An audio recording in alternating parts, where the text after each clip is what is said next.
Bonjour à tous et bienvenue à Catch Club. On se retrouve pour les résultats de WWE Raw du 6 juillet 2020.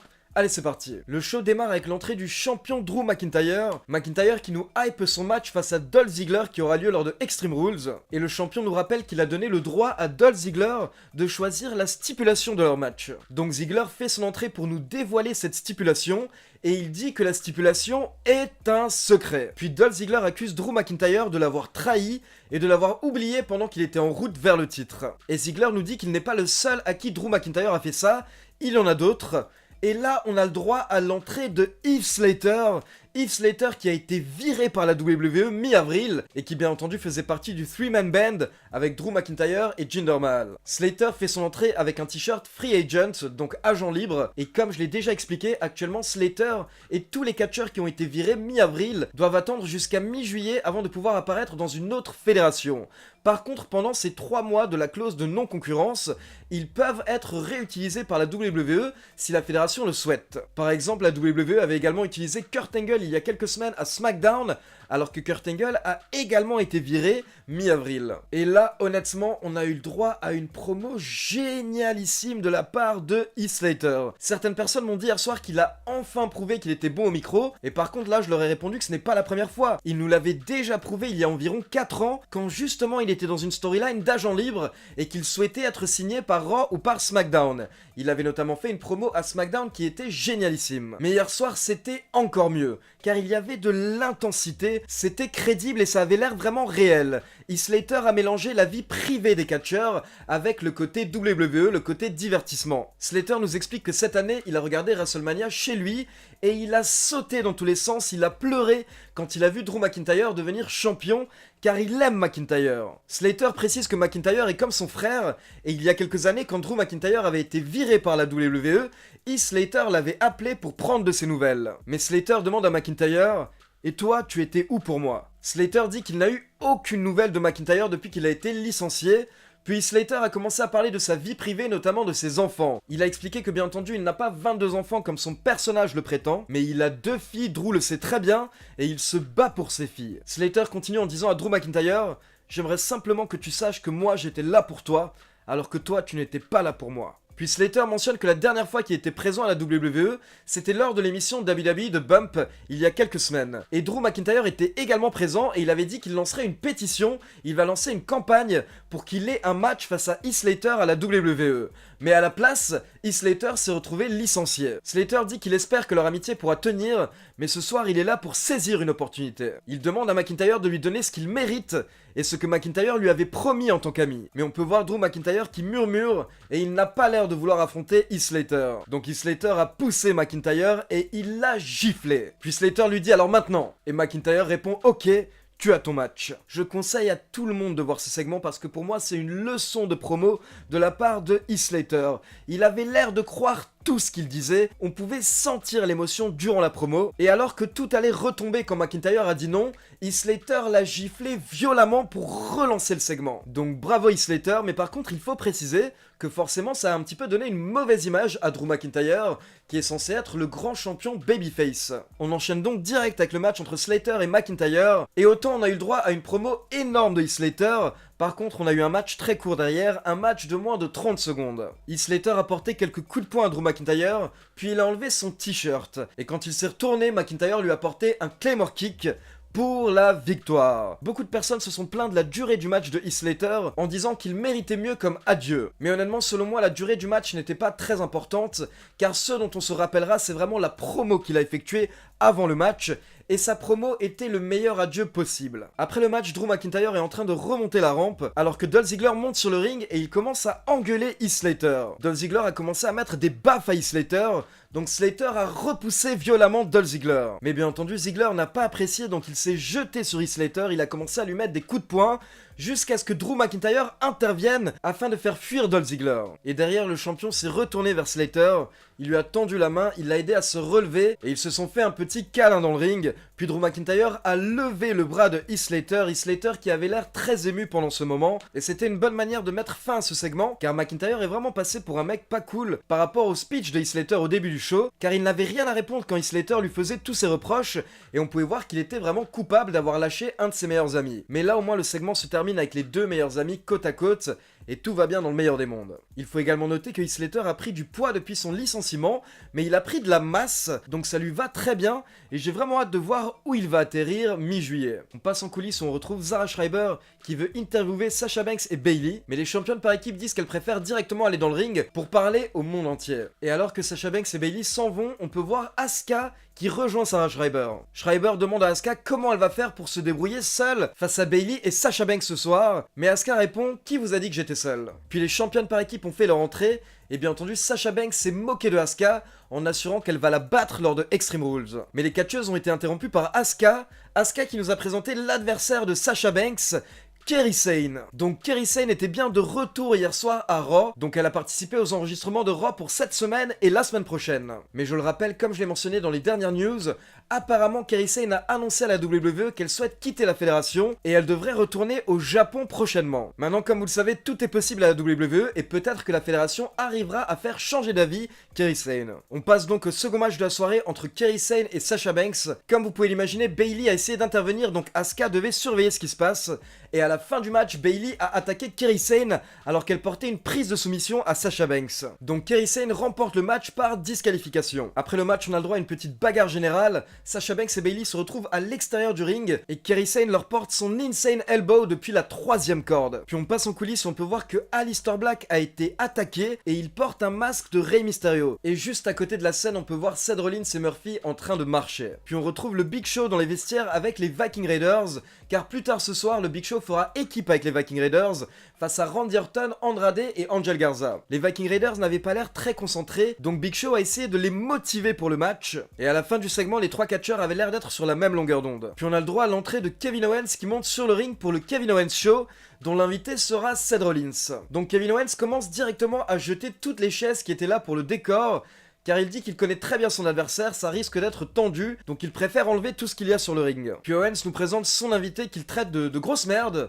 Seth Rollins, accompagné par Murphy. Bien entendu, les deux catcheurs se lancent des pics par rapport à leur match de WrestleMania 36, mais Seth Rollins dit qu'il n'est pas là pour ça. Il n'en a rien à faire de Kevin Owens ou de son show, il est là car Rey Mysterio a reçu le feu vert des médecins, donc c'est l'heure pour Rey Mysterio de faire le sacrifice ultime. Rollins dit que Owens s'est sacrifié à WrestleMania pour le battre, mais ça lui a coûté très cher, car depuis WrestleMania 36, Seth Rollins a évolué et c'est l'une des figures majeures de Raw, alors que Owens était sur le carreau suite à une blessure. Donc Rollins dit que Kevin Owens a besoin de lui, il a besoin de lui beaucoup plus qu'il ne le pense. Et Owens devrait peut-être réfléchir à la possibilité de se battre avec Rollins plutôt que contre Rollins. Mais Rollins a été interrompu par Rey Mysterio qui fait son entrée avec son fils Dominic. Seth Rollins va affronter Rey Mysterio à Extreme Rules et Mysterio accepte. Puis on devait avoir un match avec Rey Mysterio et Aleister Black contre Seth Rollins et Murphy. Mais Rollins se moque de Mysterio en disant que son partenaire est blessé suite à l'attaque qui vient d'avoir lieu en coulisses. Donc Rey Mysterio n'a pas de partenaire. Mais Kevin Owens se propose et ça nous mène donc au 3e match de la soirée, Mysterio et Kevin Owens contre Seth Rollins et Murphy. Owens a suggéré que l'équipe qui remporte le match puisse choisir la stipulation pour le match entre Rey Mysterio et Seth Rollins à Extreme Rules. Et Seth Rollins accepte. Le match démarre et au bout de quelques minutes, Aleister Black fait son entrée alors que Seth Rollins était en train de s'en prendre à Dominic qui l'utilisait un petit peu comme otage ou comme bouclier. Donc Rollins relâche Dominic car il tourne son attention vers Aleister Black et pendant ce temps Dominic aveugle Murphy, il essaye littéralement de lui arracher les yeux. Puis une fois que Murphy est remonté sur le ring, il s'est pris un 619 puis un frog splash de Rey Mysterio pour la victoire. Et après le match, Rey Mysterio prend le micro pour annoncer la stipulation de son match face à Seth Rollins à Extreme Rules.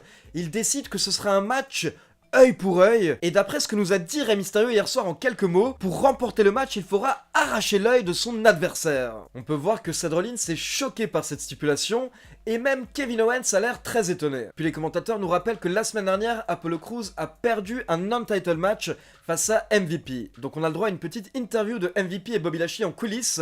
Puis les deux catcheurs font leur entrée sur le ring, et MVP nous explique qu'il a essayé d'aider Apollo Crews, mais Apollo Crews lui a manqué de respect. Donc MVP nous dit qu'il va battre Apollo Crews lors de Extreme Rules. Il faut savoir qu'il y avait quelque chose qui était recouvert dans le ring à ce moment-là, et MVP nous dévoile alors une nouvelle version du titre des États-Unis. Et vous pouvez voir différentes photos actuellement à l'écran. MVP s'autoproclame un petit peu le nouveau champion des États-Unis, même si ce n'est pas encore totalement officiel. Il dit que ça le sera une fois qu'il battra Apollo Crews à Extreme Rules. Mais donc pour le moment, MVP se balade déjà avec cette nouvelle ceinture. Et pour info, on ne devrait plus voir l'ancien titre, car le vainqueur du match entre Apollo Crews et MVP à Extreme Rules repartira avec cette nouvelle ceinture. Mais MVP et Lashley ont été interrompus par Ricochet et Cedric Alexander. Ricochet nous dit que MVP et Lashley ont fait du mal à un de leurs amis, donc ce soir ils viennent nous venger, et ça nous mène à un match par équipe. On a eu le droit à un match d'environ 7 minutes où Ricochet et Cedric Alexander ont essayé de se défendre, mais au final Bobby Lashley a porté un spear à Cedric Alexander pour la victoire. MVP fête avec sa nouvelle ceinture après le match, pendant que Bobby Lashley porte son full Nelson à Cedric Alexander, mais Ricochet vient sauver son partenaire avec un dropkick. Puis on passe en coulisses et on retrouve Zelina Vega avec Angel Garza et Andrade. Zelina Vega dit qu'ils doivent parler ensemble, mais Garza lui assure qu'ils ne s'embrouilleront plus. Puis Ric Flair les rejoint en disant que ce soir ils ont une mission importante, et s'ils ratent, s'ils échouent, ils devront rendre des comptes à Randy Orton. Et Orton apparaît à ce moment-là. Orton nous rappelle que Angel Garza et Andrade sont tous les deux des catcheurs de 3ème génération, tout comme Orton, dont le père et le grand-père étaient également catcheurs. Donc Orton dit que pour cette raison, il les respecte un tout petit peu. Orton nous dit que ce soir de Big Show sera à lui, et si jamais Andrade ou Angel Garza font une erreur, ils rencontreront le Legend Killer. Puis toujours en coulisses, on retrouve Asuka et Kairi Sane pour une interview, et les deux catcheuses souhaitent avoir un match pour les titres par équipe féminin la semaine prochaine à Raw. Puis Kairi Sane nous joue son thème d'entrée à la flûte, donc comme quoi vous voyez les cours de flûte au collège, ça sert à quelque chose. On continue avec le 5ème match de la soirée, le 3 contre 3, avec Randy Orton, Andrade et Angel Garza, contre le Big Show et les Viking Raiders. Le match démarre et rapidement Angel Garza commence à engueuler Andrade, et là Randy Orton n'apprécie pas du tout. Donc Randy Orton descend au bord du ring et il appelle Angel Garza, il lui demande des explications. Angel Garza fait un petit peu le beau en demandant à Randy Orton s'il veut perdre le match, et là Randy Orton pousse violemment Angel Garza contre la vitre, puis il le chope par le cou. Et Randy Orton commence à lui faire la morale. Orton dit qu'il sait que Garza a grandi dans le business, et c'est pour ça que Garza a une place spéciale dans le cœur de Randy Orton, car Randy Orton a également grandi dans ce business. Donc il laisse une dernière chance à Angel Garza. Et après ça, il n'y a plus eu de soucis au sein de leur équipe. Randy Orton a un moment essayé de porter son RKO à Big Show, mais Big Show a réussi à le contrer. Et au final, Randy Orton a porté son RKO à Eric pour la victoire. Félicitations d'ailleurs à Eric et sa femme Sarah Logan, car le couple a annoncé hier que Sarah Logan est enceinte. Puis on retrouve les Iconics avec Ruby Riott en coulisses. Encore une fois, les Iconics se moquent du fait que Liv Morgan ne répond pas à Ruby Riott. Ruby Riott ne sait pas où se trouve Liv Morgan actuellement. Et Ruby Riott avoue, elle nous dit que c'est vrai, mais du coup ce soir, toute son attention est tournée vers Billie Kay, et ça c'est une mauvaise chose pour elle. Puis on retrouve MVP en coulisses avec Cedric Alexander. MVP nous dit qu'il est impressionné par Alexander, donc il lui demande pourquoi est-ce qu'il se retient et pourquoi est-ce qu'il accepte d'être le sous-fifre de Ricochet. Mais tout de suite Cedric Alexander répond en disant qu'il sait ce que MVP fait. MVP essaye de diviser pour conquérir. Mais MVP insiste en disant que Cedric Alexander n'est que le sous-fifre de Ricochet et que ce ne sont pas des partenaires égaux. Car s'ils étaient au même niveau, pourquoi est-ce que Ricochet vient d'avoir un documentaire spécial sur le WWE Network alors que Cedric Alexander n'en a pas? MVP dit que Lashley et lui sont dans le business de la douleur, ils font mal aux gens, alors que pendant ce temps Cedric Alexander est dans le business du catering, car c'est là qu'il va passer tout son temps, au catering où il pourra manger pendant que les autres participent au show. Puis dans un autre coin des coulisses, on retrouve Randy Orton avec Ric Flair qui est très heureux de la victoire de Randy Orton. Mais d'un coup, R-Truth arrive en train de courir et il bouscule Randy Orton. R-Truth bien entendu qui est poursuivi par Akira Tozawa, donc il est totalement parano et il pense que Ric Flair est en fait Akira Tozawa déguisé. Puis le champion 24/7 entend Akira Tozawa et les ninjas qui arrivent, donc R-Truth prend la fuite, alors que Akira Tozawa et les ninjas arrivent face à Randy Orton. Et là Orton fait quelque chose d'étonnant, il dit à Akira Tozawa et aux ninjas que R-Truth est parti dans cette direction, alors que R-Truth est parti totalement dans une autre direction. Et les commentateurs précisent tout de suite derrière que c'est curieux de la part de Randy Orton d'avoir voulu aider apparemment le champion 24/7.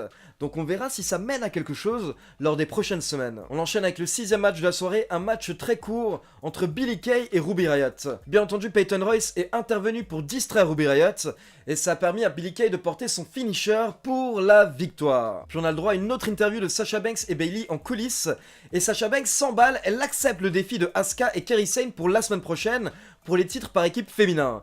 Bayley a l'air un petit peu étonnée, Mais Sasha la rassure en disant qu'elles sont les meilleures et elles doivent le prouver. Puis Bayley se dirige vers le ring pour le main event de la soirée, et pendant ce temps on peut voir que Nikki Cross est à la table des commentateurs. Apparemment elle n'est pas censée être là, donc la sécurité souhaite l'évacuer, mais les commentateurs la sauvent en disant qu'ils la connaissent très bien. C'est une catcheuse de SmackDown bien entendu, et du coup c'est leur invité pour le main event. Ensuite on a le droit à l'entrée de Bayley accompagnée par Sasha Banks, et Asuka accompagnée par Kairi Sane. Bayley et Asuka se sont rapidement retrouvés à l'extérieur du ring, et là Bayley est venue embêter Nikki Cross, elle lui a mis un petit coup pour lui retirer son masque, et Nikki Cross a pété un câble, donc elle souhaitait s'en prendre à Bayley, qui sera justement son adversaire lors de Extreme Rules, mais la sécurité est intervenue et ils ont sorti Nikki Cross. Il faut savoir qu'on a eu le droit à un main event assez long d'environ 24 minutes, et à la fin du match on peut voir que Bayley est choquée d'un coup, car en fait Nikki Cross est de retour et cette fois-ci elle est dans le public, donc juste derrière la vitre en plexiglas. Asuka a profité de sa distraction pour porter son Asuka Lock à Bayley. Sasha Banks a voulu intervenir mais Kairi Sane s'est débarrassé d'elle avec un spear, puis Asuka a directement enchaîné avec une tentative de tombée rapide pour la victoire. Donc Asuka bat Bayley hier soir et elle célèbre à la fin du show. Donc voilà, je crois que j'ai été un petit peu plus long que d'habitude, mais il y avait beaucoup de choses à dire par rapport à l'épisode de hier soir qui était vraiment un petit peu mieux que d'habitude, j'ai envie de dire, notamment car le show a parfaitement démarré avec Heath Slater, mais également le fait de découvrir une nouvelle ceinture, ça ajoute toujours un petit peu de suspense durant le show. Maintenant c'est à vous comme d'habitude, n'hésitez pas à me laisser vos avis dans les commentaires, dites-moi ce que vous pensez de la nouvelle version du titre des États-Unis. Et n'oubliez pas de liker la vidéo, de vous abonner à la chaîne et de cliquer sur la petite cloche pour être informé de la sortie des prochaines vidéos. Ciao tout le monde!